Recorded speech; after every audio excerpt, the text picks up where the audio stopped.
Hi everybody, thank you for coming today. It's very nice to see you all on this rainy morning. Always raining it seems. I'm Eliza Williams, I'm the editor of Creative Review magazine, and I'm here with 4 members of the Cultural Influence category from D&AD this year, which is a new category, and we're going to discuss that a little bit in a minute and also show you some of the work that stood out for these members of the jury.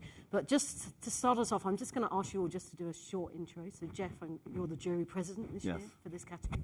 Over to you. Thank you. Good morning, everybody. Welcome. We're going to give you a peek inside the jury room. So this is going to be very conversational. It's going to be very real. So hopefully you'll like it and appreciate it. I'm Geoff Edwards, Managing Director Creative at GALE. GALE's an agency, 9 offices around the world. I'm stationed in Los Angeles, California. So thank you so much for the heat. I'm Dan Fisher. I'm used to the weather, sadly. I live in London. I'm the global CCO of INGO. INGO is an agency owned by Ogilvy, based in Stockholm. I don't live there because there's even more rain in Stockholm. And and offices around Europe. Juliana. Hello, my name is Juliana. I'm VP of Special Projects and Creative Content in an agency named Africa Creative, which is based in Brazil, I know. But and it's super nice to be here with you today. Hello, I'm Nourhan Moaz. I'm originally a creative director and a co-founder for a creative and AI film production called Six Fingers. So it's very nice to meet you all today. Brilliant, thank you very much. Oh, applause. Okay, we're going to show some work in a minute, but I thought, as this is a new category, that I think always with new categories and awards, I imagine there's an element where you're sort of trying to define what you're actually judging the work on. So I thought that would be useful generally for all of us. So maybe, Geoff, you could just give us some insights initially on how you approach that. Absolutely. It's an inaugural category here at D&AD, and with that comes a fair amount of responsibility, as you can imagine, because basically you're setting the 10 poles for what the category will mean for juries to come. The good news is the category title is the category intent. Cultural influence is meant to influence culture. And the jurors that were brought on are people that are experts in their craft. So we started the day with a sit down and we talked about ways that we could define the category. We talked about things that were meaningful. We talked about the nebulous nature of culture because it's actually something that is undefinable. It's created. And then and it moves a certain way.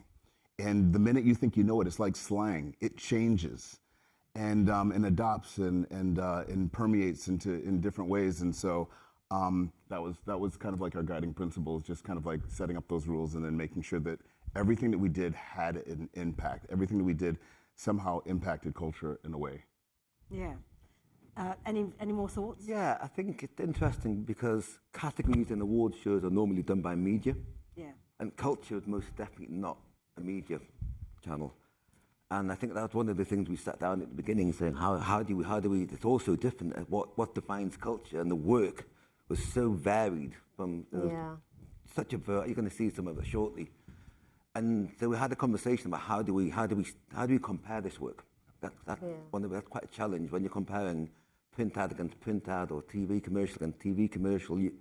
It's kind of a bit easier. Yeah. It was an ongoing conversation right up to the end. I mean, in fact, I think we were the last jury to leave, weren't we? I think we were there right to the end. So yeah. Yeah, I can imagine because I think. Advertising marketing is getting more and more complicated, and I would imagine this category was perhaps one of the most complex in that way. I mean, Juliana, what do you think? I think that it is complex because every brand right now wants to be part of the culture, but being part of the culture means different things for everyone, as Jeffrey said. But I think that is important to understand when brands move culture and when brands chasing culture. I think that is super different, and yet it's a mixed, it's confusing. But I thought that we were pretty much guided by the work, right? Right. Yeah. We saw the work, and then we could establish our own statements, right? Agree. True. Would you agree, Nourhan? 100%. I mean, there were about over 500 pieces of work, right? Yes. So you had a lot to look at. Yeah, and we took that kind of like lion's share of work, and we boiled that down to a short list of 83. Flew to London to take that and boil that down to the work that you're going to see probably in the next 24, 48 hours. And it's pretty good. It's pretty good. I hope you feel like the time that we spent caffeinated in a dark room in London Yeah. resulted in Who knows what you've chosen? some sort of a determination and an idea of how culture can be seen in juries to come. Yeah, true. Brilliant. Well, let's see.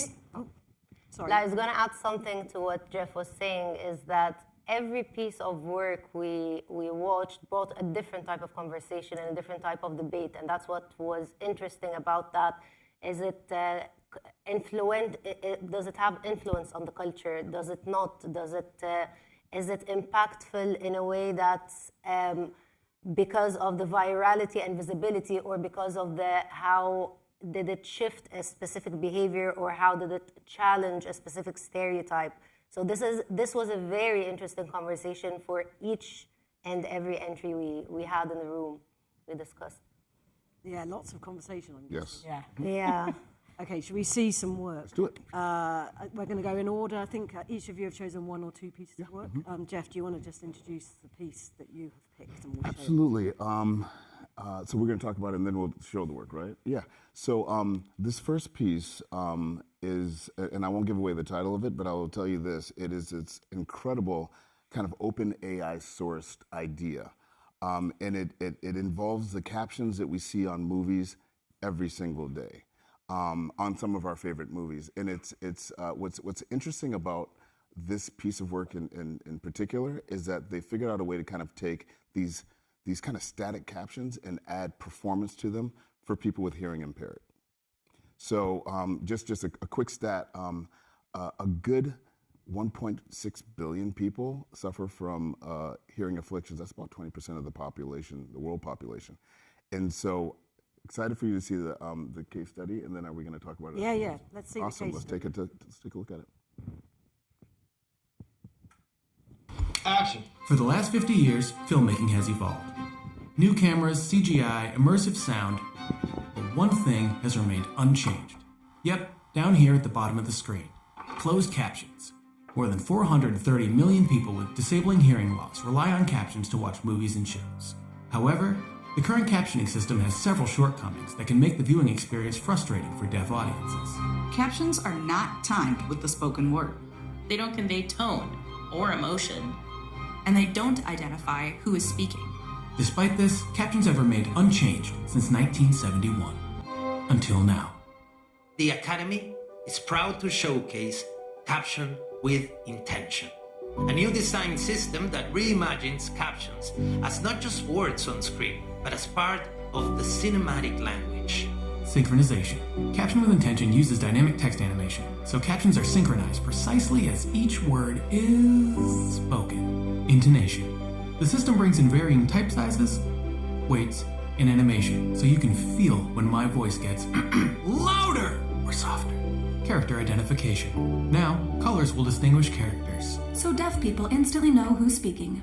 And this is how it's experienced. What's your sole purpose in this army? To do whatever you tell my drill sergeant? God damn it, Gump! I've seen Forrest Gump many times, but now I'm like, wow, oh my God, I can feel so much more. I like it, because I can track what the actor is saying in real time. Star Command, come in. Do you read me? Why don't they answer? It's helping me understand the mood. And then you see how he gasps. It got so big. Now I'm following the story better. This is the future.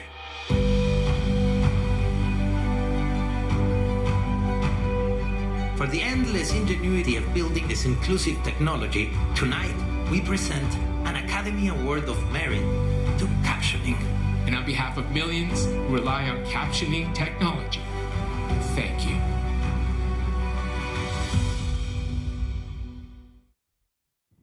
Okay, great. It's a beautiful piece of work. I'll just say,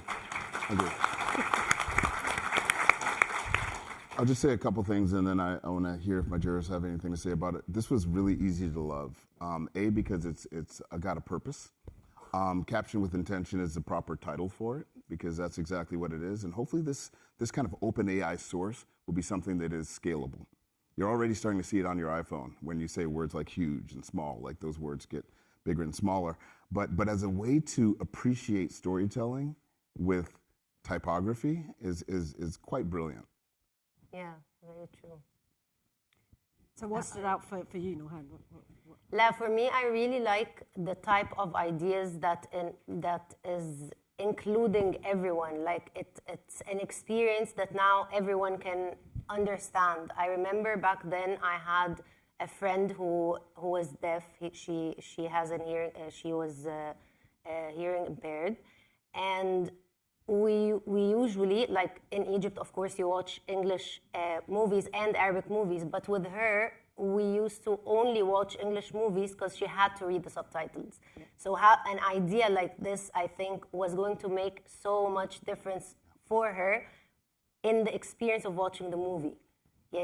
I think ideas like this is very important. And as I was discussing in the room, when I watched this case, I thought, how come this wasn't invented long time ago? It's something that's very simple. It's something that's very important. So I really think this is an important entry in the case. It's also a very different shape piece of work to all the other pieces of work that we saw. Most of them were creating things that made conversation. This was actually sort of trying to change something at the very sort of roots of culture. And it's not actually yet been fully adopted, which is one of the things that we discussed. And so we looked into it, but what has happened is other platforms such as TikTok and YouTube are starting to adopt it much quicker and starting to copy it. That influence. I think that's what influence means. It's not necessarily, doesn't always have to be, are people talking about it online or is it got newspaper headlines? And so I think that's one of the things that we actually looked into. We did quite a lot of stepping out and looking on our phones and doing researching on the internet to find, and we found out that a lot of people are starting to copy. A lot of influencers are now just doing it naturally as part of their films. So we thought it was a great piece of work. And as someone who is hearing impaired myself, I think it was, as Noah said, it was so overdue. Yes. So overdue, and I just really hope that it does get adopted as much as possible. Yeah, it's funny how things like captions that, what was it, 1971, so that's 55 years or something, and things don't change. But I can imagine actually that maybe social media and the fact that we watch a lot of videos with captions much more now all the time because of not having sound on. I mean, maybe that is partly why people are re-looking at these things in a long overdue way. But I mean, just what you were saying there as well as, I mean, do you feel like when you're on the jury that there's a degree of sort of almost diligence that you have to do where you're sort of checking how it's 100%. gone? Because case studies, obviously, everything is wonderful. Yes, yes. If anybody here in the audience can tell me what impressions mean, I'll give you $10. But the number's high. Exactly right. It has to be double digits and very high. Just create an algorithm for that. But basically, the art of writing the case studies we talked about in the jury room is masterful. I want to hire every writer that's able to create those things and win yellow pencils. But the reality is true. It is when everyone is kind of like inflating their what the work did in terms of its impressions, in terms of its impact. You have to fact check that. That's the environment that we're in right now. So every single person had their phones out. We were looking at things, doing our due diligence, measuring it against other categories so that we made sure that we had an informed decision. Yeah. But I think it's, just to add, I think the measurements are all super important and we have to take care about this. But I think that we kind of didn't lost the first impact that the idea had on us. And I think this is like the core of what our jobs, I mean, it's the beautiful of what we do. So it's important to check, it's important to make sure that everything went well. But how you measure culture, this is complex. But how do you feel? Maybe don't forget about how do you feel when you watch. How jealous you were as a creative for not having this idea, you know? Right.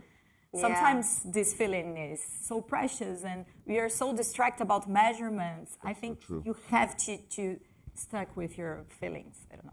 Yeah, absolutely. Gut feelings and first impressions, I think, are really important. Okay, we're going to watch something else. As you will see, the work in this category is highly varied. Dan, I think you've got 2 pieces. I've been given 2 pieces. I'm hoping I'm going to talk about them in the right order. So I think the first one is for Popeyes, which is a fried chicken chain in the States. And the second piece is very different, but the reason I picked them is because it shows the sort of range of work that can get recognized in this category. It also shows how the kind of work is going to be so different, and in terms of budget, in terms of how long it had the planning and the production of it. So this one was for Popeyes. It was a culturally reactive piece, which I think is another important conversation. I think brands wanting to influence culture have to be able to move at the speed of culture. That's right. And I think the industry we work in doesn't always allow for that, both on our side and client side. I think it's something that as culture becomes more important and something that brands are valuing more and more, I think there may need to be a review of how we actually, what kind of processes we have in place, because by the time you've gone through it, culture changed already. The conversation's moved on. This one, they reacted within minutes. I think they were ready for it, but that doesn't take away from the idea. So let's have a look at it. Roll tape.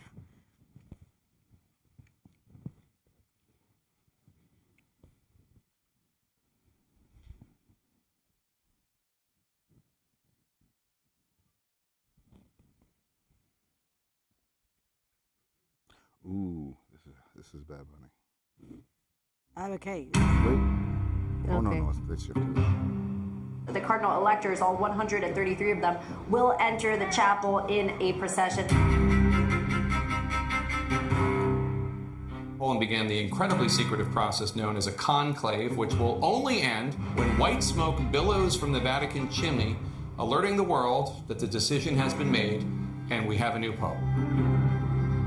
This is the moment we've been waiting for, Harris. The first American pope has been elected.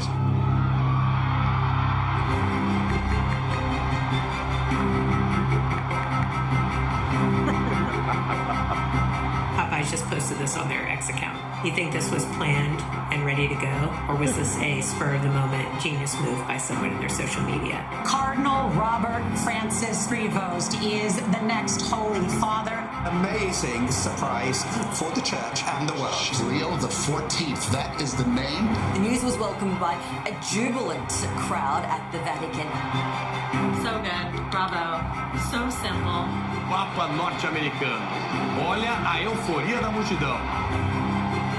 새 교황에 선출된 레오 14세는 미국인이지만 León XIV elegido por este nuevo papa.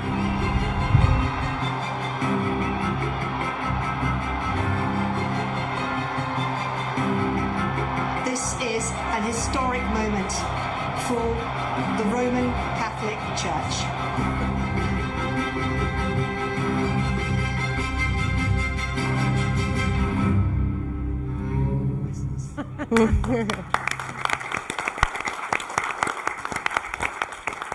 Okay, so quite a different vibe. What stood out for you? I mean, you said a little bit in the start. But I think just the smartness of it. Yeah. I think what Juliana said about jealousy. I think we all got very jealous when we saw this. I think if you look at the statistics they put on the screen, no cost. It was zero. And I love how awards cases always seem to cherish that. Yes. Yeah. I'm like, come on. But anyway. But then I think there was £16 million of earned media. I know you don't like impressions, none of us do, but I think there was 1.8 billion organic impressions, whatever they happen to be. But if you look at the return on zero investment, it's huge. And it was all about the timing. They got there right at the moment, and they exceeded the Vatican's own post in terms of shared engagement by 55%. That's where everyone was going. That's where everyone looked. That's what everyone was looking at, because the world was waiting for this to happen. So people were following the Vatican, and then suddenly they came along and they exceeded that by 55%. So, and a day later, it wouldn't happened. It would have been too late. So, it just shows you how culture it's a very fickle thing. You need to get there at the right time. And if you've got a good enough idea and you understand it enough, you can really do something for your brand. I'm just going to say it. This idea terrifies me. And I'll tell you why, because there's a term called lightning in a bottle. And that is when everything lines up perfectly. Popeyes isn't new. It's been around forever. Somebody went, oh my God, if you splice this word down the middle, it makes this. Guess what? Everybody here is going to go back to your offices and you're going to look at your brands and you're going to start cutting up the words. But that doesn't happen on everything, but it happened here. And then the second thing is that they mobilize the entire world as their advertising agency. Because once this tweet went out with these two words, everyone shared it. And so basically the blast radius of this idea was built out in influence. The entire idea is influence. And then just personally, I just love the idea that people are talking more about fried chicken than religion. Yeah. So on that though, do you feel, I wonder if this came up in your discussions, that does it matter that the brand has absolutely nothing to do with the kind of moment that it led? We actually had a lot of discussions and debates about that when there's a brand talking about a specific topic, when it has to do with culture, I don't think the category of the brand or what the brand serves has to do with what it's offering in the culture. I mean, the impact is so much more important. This brand has absolutely nothing to do with religion, which was already bold from a chicken brand to talk about religion. So the impact, you leave this case or you leave this whole campaign remembering Popeyes. That's right. You don't remember anything else. So it doesn't have to be related. And we actually had this debate in the room. It doesn't have to be related. The idea itself or how impactful it is makes you automatically remember the brand. So this is what's powerful about it.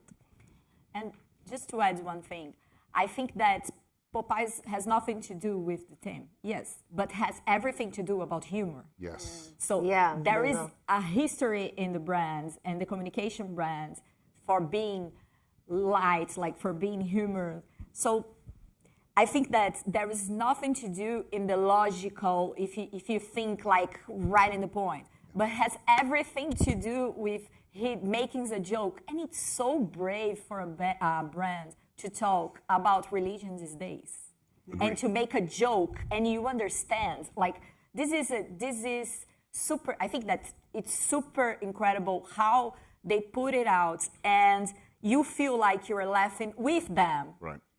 But they are not laughing from you if you are a Catholic. Like we are all laughing together. This is brilliant, I think. Agree. I think it touches on a really interesting point, because we saw some great work. We'd look at the case study and we go, that's amazing. And then we go, who is the brand? And then you'd find the brand and you go, okay, so what was the connection to and the brand would have maybe facilitated it, but it was about a topic or something they had no role in it, so that they weren't part of the cultural conversation. Yeah. Popeyes were at the very heart of this. The attribution, it was a Popeyes joke. Yeah. And there was you couldn't extract it. So those 1.8 billion mysterious impressions were all attributed to Popeyes. There was no sort of hiding the brand. Yeah. It was one of the reasons we thought it was such a smart piece of work. Yeah, and I think, Juliana, your point about there being a consistency with the brand's sort of style and the humour and so on. Because I can imagine if a brand tried to do that and it was totally incongruous for that brand, again, it wouldn't work, but somehow it would. And there was nothing sort of controversial, because even though it was religion, there was nothing to it that sort of was, could be offensive in any way to anyone, really. So that's like the... It was the opposite of that, actually. Yeah, it was a celebration of Pope, yes. Celebration, but in a way that was kind of, no one could get upset about. Agree. Which, okay, good. So Dan, we're going to have another one from you. Yeah, so the next piece is totally different. It's also reactive, but not as sort of immediate. It was for Heinz, and they spotted something going on in culture. And I think the reason that I felt these were quite interesting to show alongside each other, that the investment in this one was quite big. Yeah. They had to get celebrity endorsement, they involved Super Bowl. I mean, there was a very big investment by the brand. What was great, though, that they spotted this joke going on the internet, and they put their money behind it. They amplified it, and they made this great joke and this great, so they recognized this internet humor, and they just made it go massive. And they made product on the back of it, and I'm not going to do a great job of talking about it, so you should watch the case and enjoy it. It's Heinz. It only means one thing. When you think of mustard, you think of Frenchies, man. Boy, has the rap world been buzzing. Rap artists Drake and Kendrick Lamar are hip-hop titans going head-to-head. The entire universe talking about it. Ooh, a rap battle.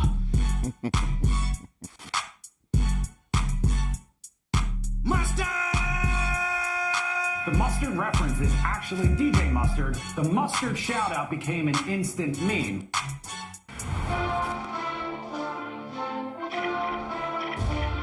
Welcome to the 67th Annual Grammy Awards. The Grammy goes to Not Like Us, Kendrick Lamar.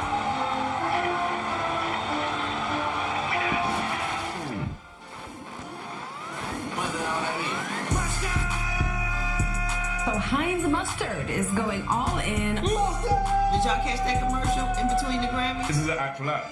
This is an actual app. This is an actual app. Heinz has teamed up with Mustard to create a special edition condiment. This is crazy. He's been appointed the condiment company's chief mustard officer. Mustard is on fire right now. Nothing is hotter than this right now. I did not think that Heinz was going to have the best Super Bowl collaboration of the year.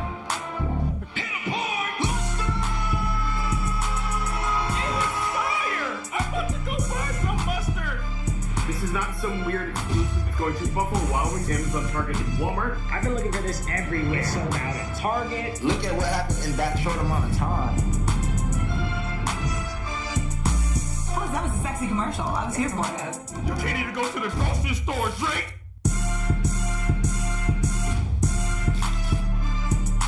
Turn his TV off, turn his TV off, turn his TV off. Gotta love that quote from Tyler, the Creator. Oh. Okay, so I think what like strikes me with this is it's back to that thing that you mentioned before, Dan, about the speed. Yeah. I mean, maybe you could just talk a bit like how easy is it to make that kind of thing happen quickly? I think there's the principles behind that and the previous piece of work are quite similar. You've got to understand what's going on in culture. You've got to have your ear to the ground. That's the first thing. The second thing is, I mentioned it earlier, the sort of relationship between the agency and the client. If you spot this, and then you've got to go through a million layers to get someone at the top to approve it, it happened. It's gone with last year's news. So how they managed to mobilize Heinz, I don't know, because obviously Heinz is a big organization. They are a creatively minded organization. They have a culture of doing great work. So there is creative muscle memory in the organization, which I think helps. But they moved quick. And they went full in as well. They didn't just sort of half tell the joke. They made him Chief Mustard Officer, which is an amazing job title.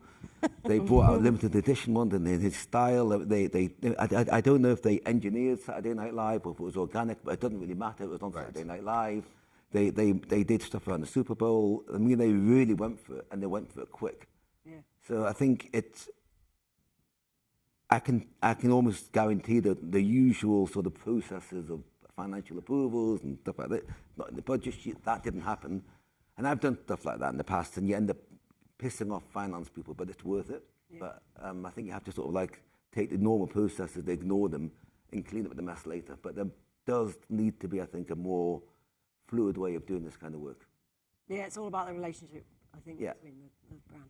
The other thing that interests me was that, and Heinz have done this with other things as well, but is actually taking it to a product as well. And I wonder, I mean, how much do you feel like that's something that kind of commitment to an idea?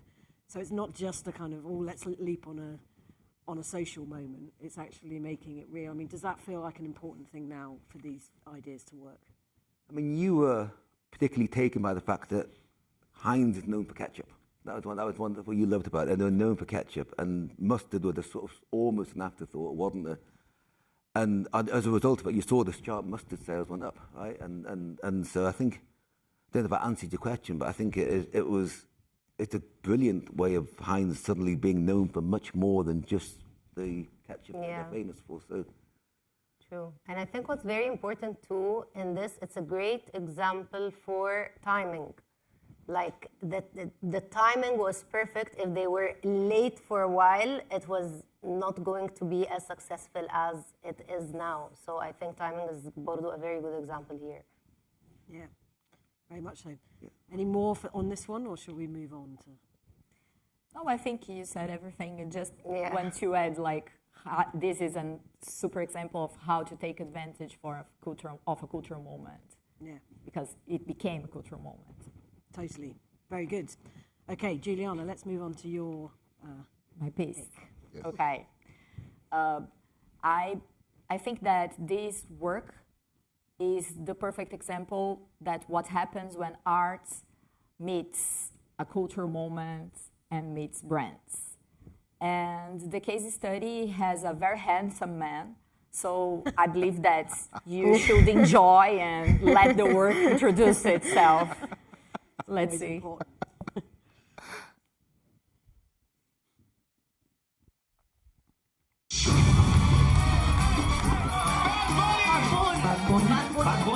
Bad Bunny frenzy is alive. The Puerto Rican powerhouse is taking the world by storm. There's a floating island of garbage in the middle of the ocean right now. Yeah. I think it's called Puerto Rico.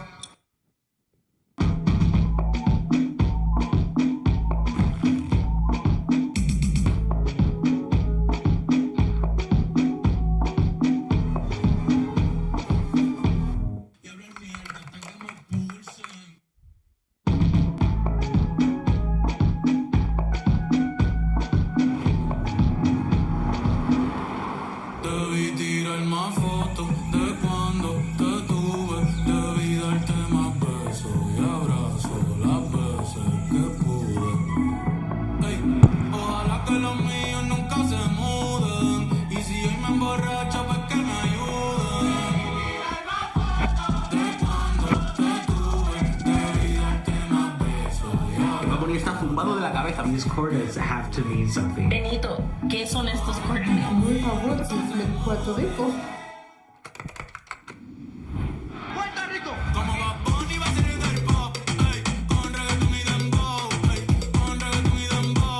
I need you guys to help me out here. Que para mí suena muy como una canción de Bad Bunny. Voy a llevarte pa' PR. Voy a llevarte pa' PR, mami, pa' que veas cómo es que se perrea. Tráete a tu amiga si te gusta la idea. Dile que esta noche vamos a janguear. Pasa tanta chulería. Benito is a genius.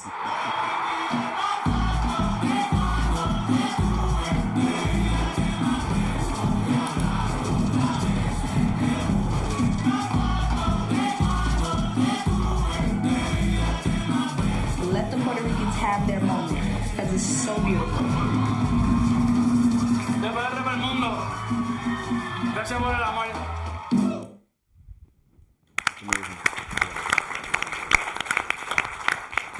I'm gonna jump right in and talk about this. I have to. I'm sorry. This is an amazing piece of work. One of the categories that we judged were partnerships, and this is probably one of the most on-spot, wouldn't you agree, examples of, okay, let's see, we're gonna get Google, that represents like navigation, and we're gonna get Spotify, which represents music, and we're gonna put the two together.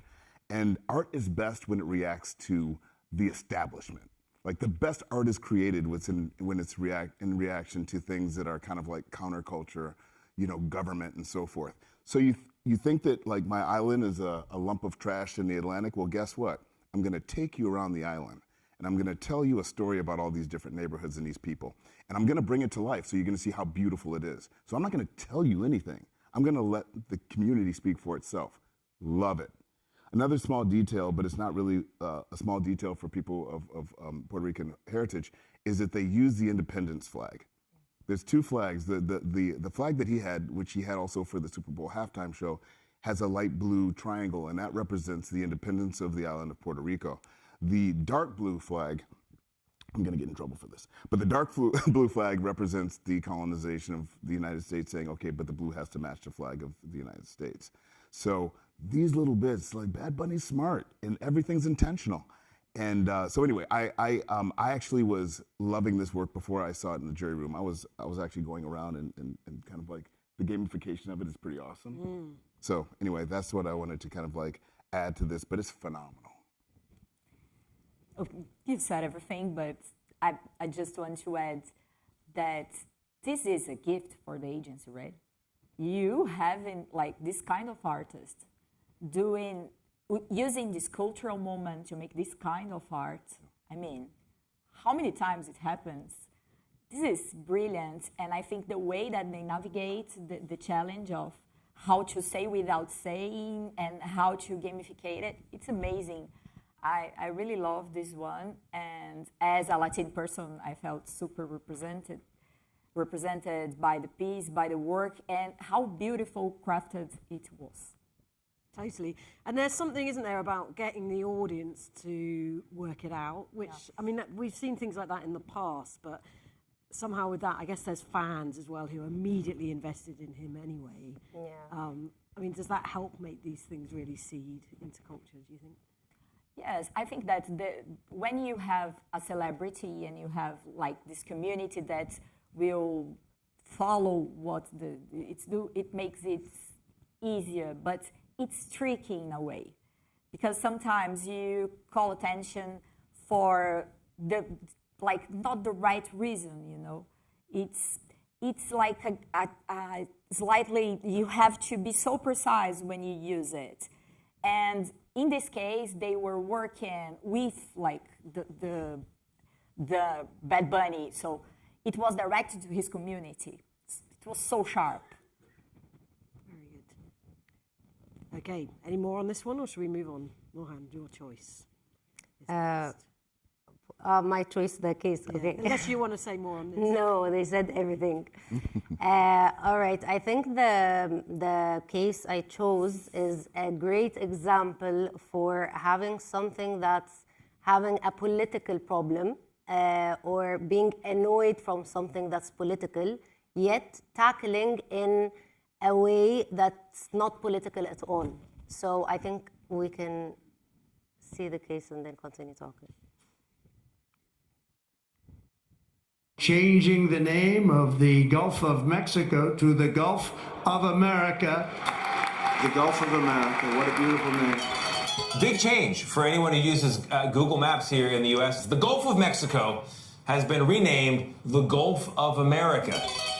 Wow, I know. Breaking news, Google has now updated all their maps from Gulf of Mexico to on Google Maps now. Gulf of America. I seriously couldn't. Wait, what? What?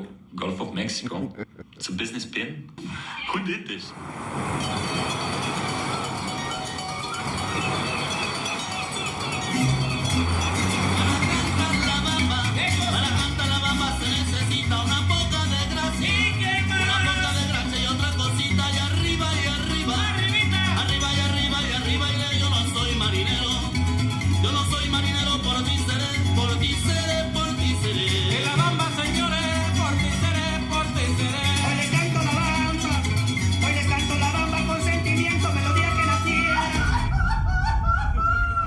En México hablan del Golfo que el presidente Donald Trump ya renombró a Golfo de América. Allá arriba, allá arriba, allá arriba iré, yo no soy marinero, por ti seré, por ti seré, por ti seré.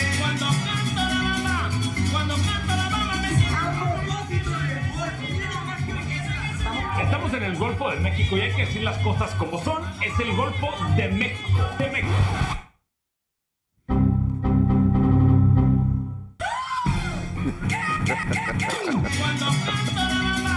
Cuando canto la bamba me siento un cono porque sé que es el himno veracruzano. Arriba y arriba, arriba y arriba y arriba iré. Yo no soy marinero, por ti seré, por ti seré, por ti seré.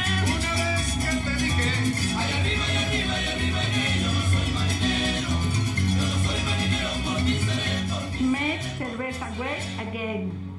Que se vaya a chingar su maestro. That's fantastic.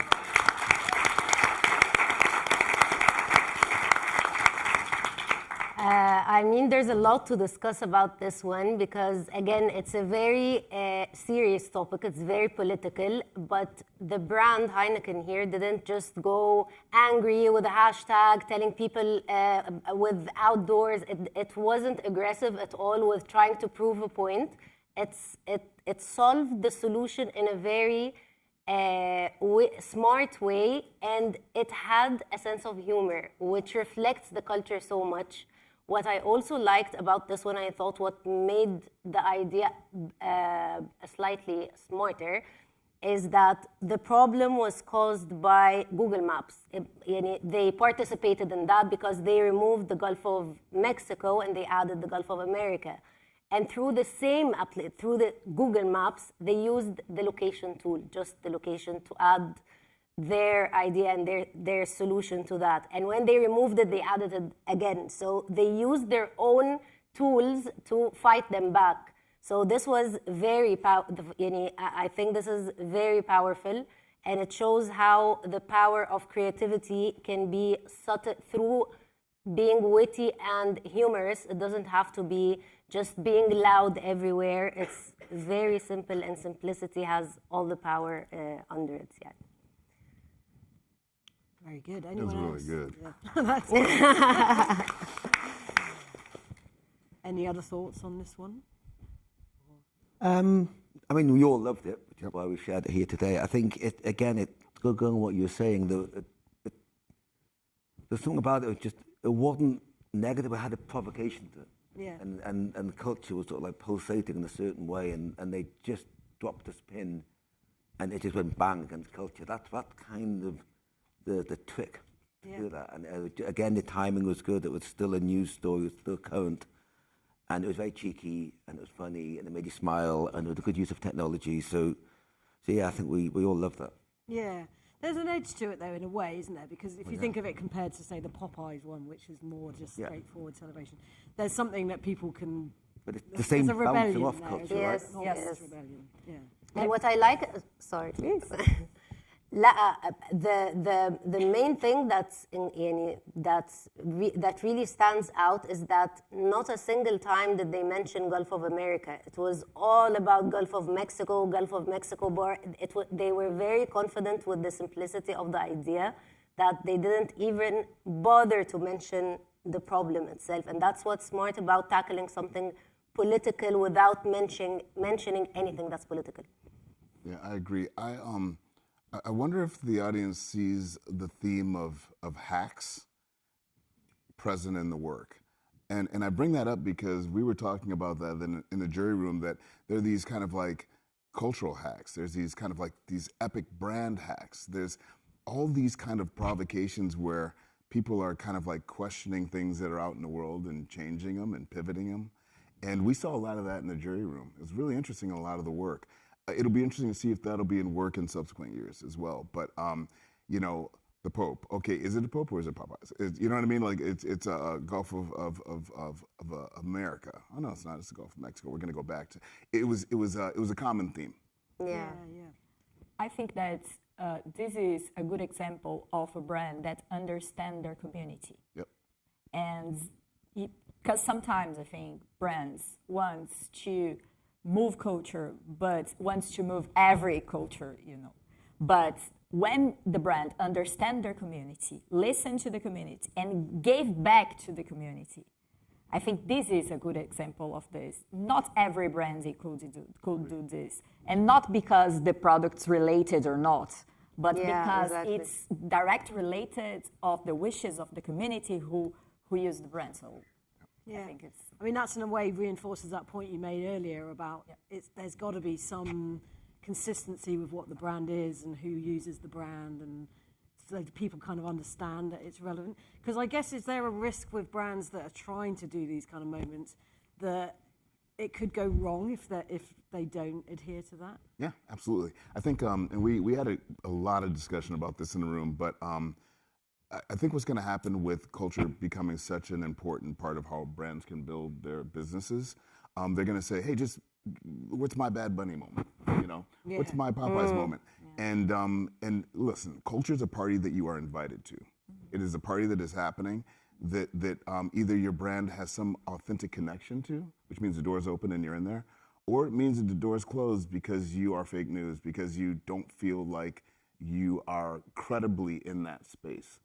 And that's a really, really serious conversation and an honest conversation you have to have with your clients. Because, dare I say, not all brands are, appropriately fitted to kind of be in the cultural space. Yeah, interesting. Do you think certain segments or sectors, I mean, a lot of what we saw here is kind of rooted in music, entertainment, religion and politics. I mean, so I suppose those are much bigger moments. But do you think, could a bank brand I mean, is there limitations with which kind of brands can do this kind of work, or do you think it just has to be about it making sense? Yeah, I'll give a quick answer, and then I want to see what the jurors think as well. But for me, chicken connected with the Pope. Yeah, it's random. So yes, but what isn't random is a shared value, is a shared tonality, is some sort of truth that makes the partnership make sense. And it was an American Pope as well. And as American Pope, that was really, it was just kind of like, yes. Crucial. Finally, after how many years? Never been? Yeah. Yeah. What do you guys think? I think it is easier for a brand like Heinz, an FMCG brand, or Popeyes, because they're not. They did have a bit more free reign to do this kind of thing. I think a bank. You mentioned the bank. It is harder, but if they get it right, if there's an opportunity which is relevant to their audience, to their brand, to the conversation that they are naturally allowed to be part of, and it's still doable. It's just maybe a slightly smaller playing field. Yeah. My sort of take. You know what? I work with bank, and we did as a campaign the Madonna shows in Copacabana Beach in Brazil, and it was a super big cultural moment. So I think that we live in a world that's everything's about data. Yep. And you know everything about your consumer. Mm-hmm. And sometimes I think brands mistake this with intimacy, because you know a lot, but you don't have the connection with your community. When you establish this intimacy, giving back your community, and this is, I think, is a long-term stuff. You have to try and to fail and to do it. You have to be brave as a brand to do these movements. But when you get this intimacy, when you get what your community is about, you can be a bank and do Madonna. Agreed. You can do every brand. If you understand the in deepness, like your consumer, you can be part of cultural movements. I agree 100%. I mean, I think it depends on how strong the idea is, understanding the community and the culture in order to be relevant. The idea or the core idea itself and how strong it is makes the brand relevant for culture. So I think it works for any of the brand. I don't have to be I don't have to serve the type of culture I'm talking about or to influence in a way that's related to what I serve as a brand. I think the idea itself will click with the community enough to make them remember the brand and create brand love and timeless relevance for the brand. Yeah, completely. And I suppose in a way it's because these ways of reaching audiences are so complex now that would it be understanding your brand strategy really clearly?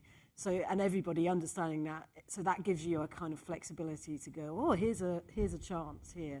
And if you don't have that deep kind of understanding, it's much harder, I imagine. Yeah, I would say yes, and it's understanding the brand strategy, but it's also understanding, more importantly, the brand's values. Yeah. And the brand's mission, and aligning with those things, because that's the heart and soul of the brand, and that allows a bank to have a unique partnership with someone like Madonna is important. Yeah, no, totally. I see that. And I thought it'd be good to talk a little bit about how you actually, inside an agency, how you find these moments and how you make that happen. I mean, before we came in today, you were talking about different roles in agencies now. I mean, can you talk a bit about how you're doing that in your agencies? Yeah, I mean, we've invested heavily in the social team.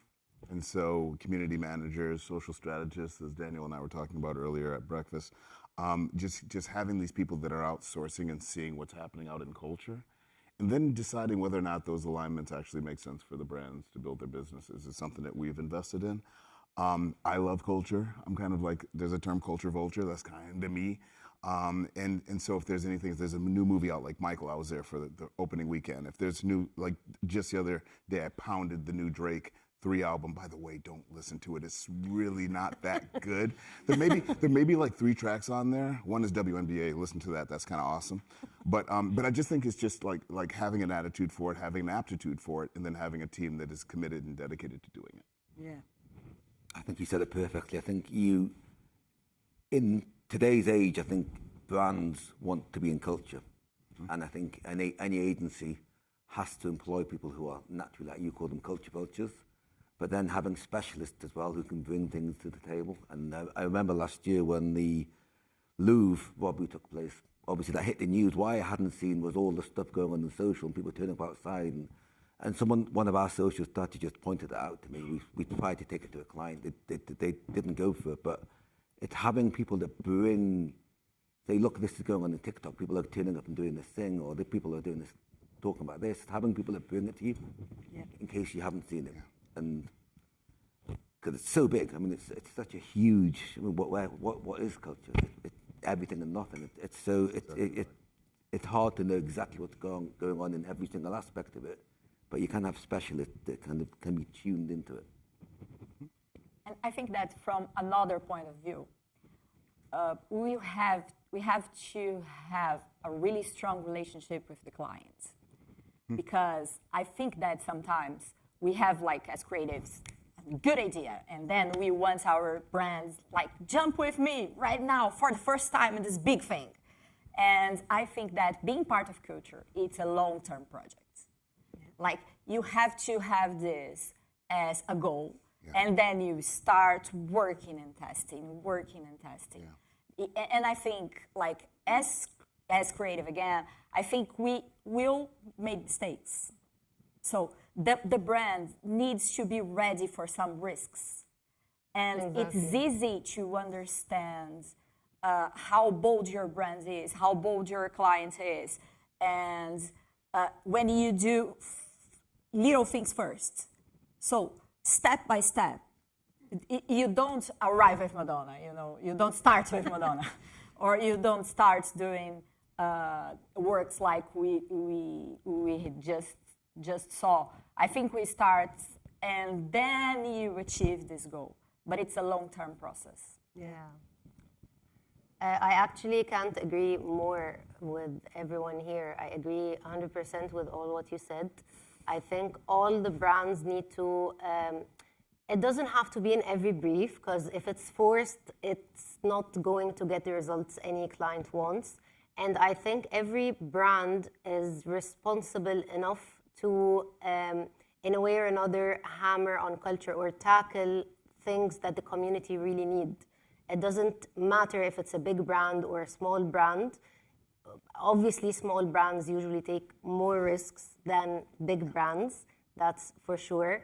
But understanding your community, understanding the culture, and doing something that everyone relates to, I think is very important for every agency to offer to clients with every project in a way or another.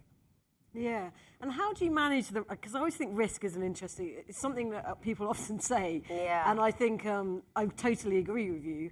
And you see that in the work that ends up here, which obviously everyone's celebrating. But how do you manage it when it does go wrong? Because presumably you've all experienced it going wrong at times. You go to another job, yeah. You go into yeah, just leave the industry, you go into another career. You share the responsibility. Yeah.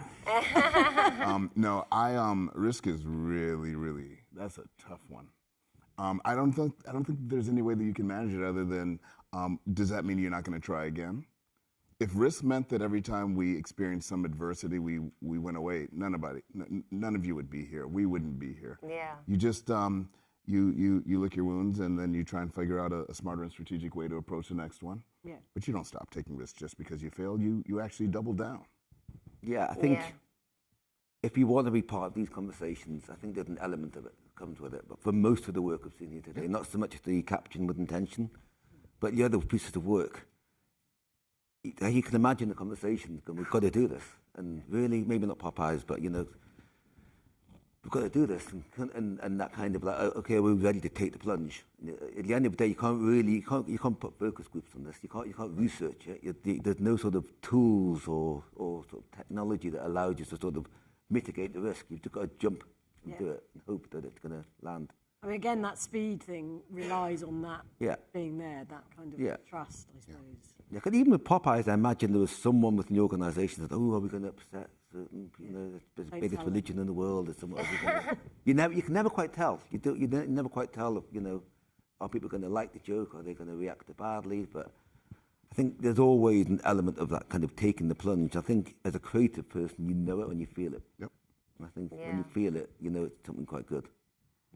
But I like to think that we can think there is slow culture and fast culture. You have trends and things and social and things that you can jump.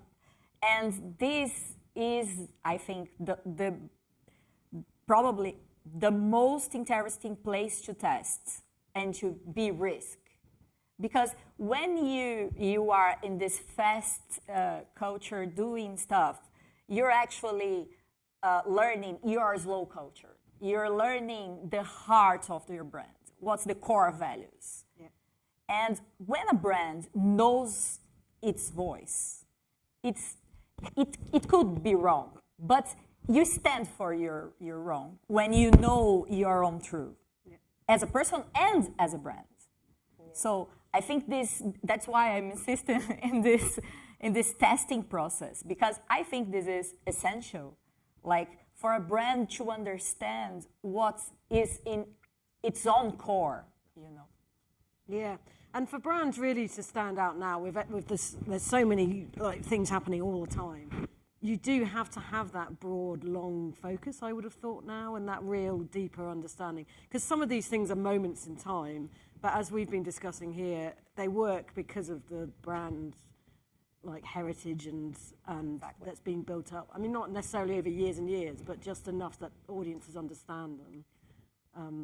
Nourhan, why don't you have the last word, because I think we're about to... What? Excuse me? I was going to say, do you think that's true, that brand building is perhaps more essential in these one-off moments now? I think, brand building, if I'm relating it to culture, I think the more a brand understands what it's doing and what its role, and going back to the risk, I think risk is something that is shared with the agency. It's not only about the client and how bold the client is, it's a shared risk both take. And it's very harsh on social media these days. We all know that because everyone attacks. It's very easy to attack. It's very easy to go wrong. But at the same time, I'll always go back to the power of idea, that everything about the idea itself shapes everything around it, be it the risk that's taken, be it the impressions people do, be it how impactful you are. So I think it's very important to share everything with the agency and have the right minds behind that. Totally. Very good. I think we've come to our time. There's always much more that could be said. The winners of this category, like every category, will be announced tomorrow night, I think it is, isn't it? So yes, you can find out what actually won then. But thanks to all the panel for sharing. Thank you very much. Pleasure.